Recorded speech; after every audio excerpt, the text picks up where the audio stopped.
18 अगस्त को झारखंड सरकार के द्वारा इतने सारे एग्ज़ाम्स पर जो स्टे लगाया गया था, बहुत सारे एग्ज़ाम्स कैंसिल कर दिए गए थे। तो इस नोटिफिकेशंस या इन नोटिफिकेशंस के अगेंस्ट, जो कि ऑब्वियस था, झारखंड हाई कोर्ट के द्वारा अब स्टे लगाया जाना स्टार्ट हो गया है।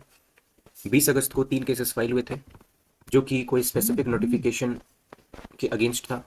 टोटल कितने नोटिफिकेशंस हैं? ये रहा 18 अगस्त का नोटिफिकेशन नंबर 5402, जिनके तहत ये सारे एग्ज़ाम्स को रद्द किया गया। 5403 एग्जामिनेशन रद्द किए गए, 5404 रद्द किए गए।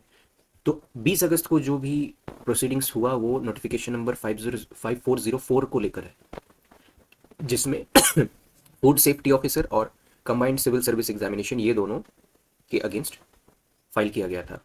फर्दर 5405, इनमें जो एग्जामिनेशन पर स्टे लगाया गया। 5406 सीआईडी जांच करवाया जाएगा। 5407 कैंसिल जेईटी एग्ज़ाम और एलडीसी एग्ज़ाम, ये भी कैंसिल हुआ। और 5408 में सीजीएल एग्ज़ाम कैंसिल हुआ। देर आफ्टर 5409 इसके अंडर ये कहा गया कि जो भी है रिफॉर्म्स लाए जाएंगे और etcetera etcetera fast track court commit किया जाएगा। तो ये पहला केस 6450, ये नोटिफिकेशन नंबर 5404 के अगेंस्ट फाइल हुआ। उसमें 3 एग्ज़ाम्स थे। उन 3 एग्ज़ाम्स में से सिर्फ फूड सेफ्टी ऑफिसर को लेकर ये केस फाइल हुआ। पिटिशनर के द्वारा कहा गया कि एग्जामिनेशन कैंसिल हुए, जिससे हमारा सर्विसेज डिसंगेज हो गया। कोई नेचुरल जस्टिस का प्रोसेस फॉलो नहीं हुआ, बिना हमें सुने एग्ज़ाम्स कैंसिल कर दिए गए। स्टेट के द्वारा कहा गया कि सीआईडी इन्वेस्टिगेशन कर रही है, और जहाँ तक नेचुरल जस्टिस की बात है, बहुत मास लेवल पर बंगलिंग हुई, जिस कारण से गवर्नमेंट ने सही निर्णय लेते हुए एग्ज़ाम कैंसिल किया। कोर्ट दोनों पक्षों को सुनने के बाद कहती है कि प्राइमा फेसाई एक रेगुलर अपॉइंटमेंट को आप बिना नेचुरल जस्टिस फॉलो किए डिस्टर्ब या टर्मिनेट नहीं कर सकते, और कोई भी मटेरियल्स कैंडिडेट्स को नहीं दी गई कि इन इन कारणों की वजह से आपका नौकरी खत्म होता है, ऐसा कुछ भी नहीं कहा गया। और मोस्ट इंपॉर्टेंटली, इन्वेस्टिगेशन अब भी जारी है। ऐसा नहीं है कि इन्वेस्टिगेशन खत्म हो गया उसके बाद ये डिसीजंस लिए गए।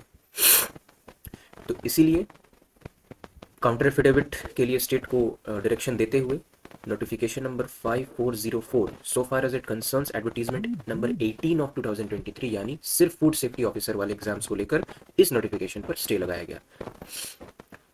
और महत्वपूर्ण बात कि जब तक ये रिट पेंडिंग है, ये रिट पिटिशन पेंडिंग है, तब तक सभी पिटिशनर्स को कोर्ट ने ऐसा निर्देश दिया है एडवोकेट जनरल को कि आप जो है इन पिटिशनर्स को काम करने दें, और सिर्फ इन पिटिशनर्स को ही नहीं, हु आर सिमिलरली सिचुएटेड, तो जो सिमिलरली सिचुएटेड है उन्हें भी काम करने दें।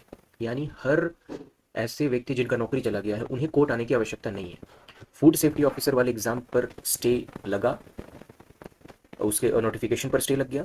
अब फूड सेफ्टी से रिलेटेड जितने बच्चे हैं सभी को आने का कोर्ट आवश्यकता एज सच नहीं है, क्योंकि कोर्ट ने इसी ऑर्डर में कह दिया है, it is made clear that the learned senior additional advocate general is directed to inform the concerned department to allow the petitioners as well as others who are similarly situated and affected by this notification to continue their work till disposal of the writ application.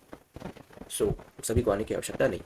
Most important, petitioners are directed to file an affidavit to the effect that final order passed by the trial court in connected criminal case shall be binding on them. यानी भविष्य में यदि CID के investigations के उपरांत यदि कोई cases criminal court में चलता है और उसमें कोई भी दोषी पाए जाते हैं, और यदि वो इन पिटिशनर्स में से कोई एक होगा, तो वो जो भी डिसीजन कोर्ट लेगी या सरकार लेगी उनकी नौकरी को लेकर उन्हें मान। ये अगला case 6451 of 2026, notification number 5404, same notification है। इस नोटिफिकेशन के अंदर 3 एग्जाम प्रभावित हुए थे, रद्द किया गया था। पिछला केस फूड सेफ्टी ऑफिसर वाले एग्जाम को लेकर है, और ये case combined civil service examination 2023 को लेकर है, जो कि एडवर्टीजमेंट नंबर 1 ऑफ 2024 है। सेम आर्ग्यूमेंट्स पिटिशनर्स के द्वारा, सेम आर्ग्यूमेंट स्टेट के द्वारा दिया गया। इसमें भी सेम निर्देश है कि department to allow the petitioners as well as others who are similarly situated and affected by this notification to continue their work till disposal of the writ application. यानी एडवर्टीजमेंट नंबर 01 ऑफ 2024 से अन्य लोग जो प्रभावित हुए हैं पर वो अभी तक कोर्ट नहीं आए हैं, तो उन्हें कोर्ट आने की आवश्यकता नहीं है, वे प्रोटेक्टेड है इस particular paragraph of the judgement से। यानी डिपार्टमेंट उन्हें काम करने दे, ऐसा कोर्ट के द्वारा निर्देश दिया गया है। और एफिडेविट वाली बात कि जो भी पिटिशनर्स कोर्ट में आएंगे उन्हें एफिडेविट साइन करके देना होगा। Next case 6452। हर केस का मकसद ही यही है कि जो सरकार के द्वारा नोटिफिकेशन निकला है उसमें स्टे लगे या रद्द हो।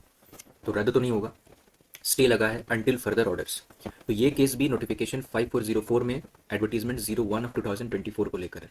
इसके पिछले वाला केस भी इसी चीज़ को लेकर के था। उसके पिछले वाला केस फूड सेफ्टी का था, ये सिविल सर्विस का है। यानी सीडीपीओ को लेकर अभी भी स्टे नहीं लगा है नोटिफिकेशन पर, जो कि भविष्य में हर एग्जाम्स को लेकर बच्चे कोर्ट जाएंगे ही स्टे लगेगा। काम की बात ये पैरा 14 कि एडवोकेट जनरल को कोर्ट के द्वारा निर्देश दिया गया है कि जितने पेटिशनर्स हैं as well as others who are similarly situated, यानी एडवर्टीजमेंट नंबर 1/2024 से अफेक्टेड जितने भी लोग हैं, जितने भी कैंडिडेट्स हैं, जितने भी अपॉइंटीज, उन्हें काम करने दिया जाए, ऐसा कोर्ट निर्देश दे रही है। तो सेम तरह के रिपीटेशंस ना हो केसेस में, इसलिए सभी अपॉइंटीज को कोर्ट जाने की आवश्यकता नहीं है। यदि एडवर्टीजमेंट 1/24 पे स्टे लग गया है, उसके notification as far as that is concern, उन्हें कोर्ट जाने की जरूरत नहीं है। सो अब तक टोटल 3 केसेस हाईकोर्ट में फाइल हुए जो कि नोटिफिकेशन नंबर 5404 से ही रिलेटेड है। उसमें भी फूड सेफ्टी ऑफिसर और कंबाइंड सिविल सर्विस, यानी सीडीपीओ को लेकर अभी भी कोई केस दाखिल नहीं हुआ है। आज के डेट में भी कुछ 3-4 केसेस लिस्टेड है। फैसला आता है तो फिर क्या फैसला है उसका एनालिसिस करेंगे।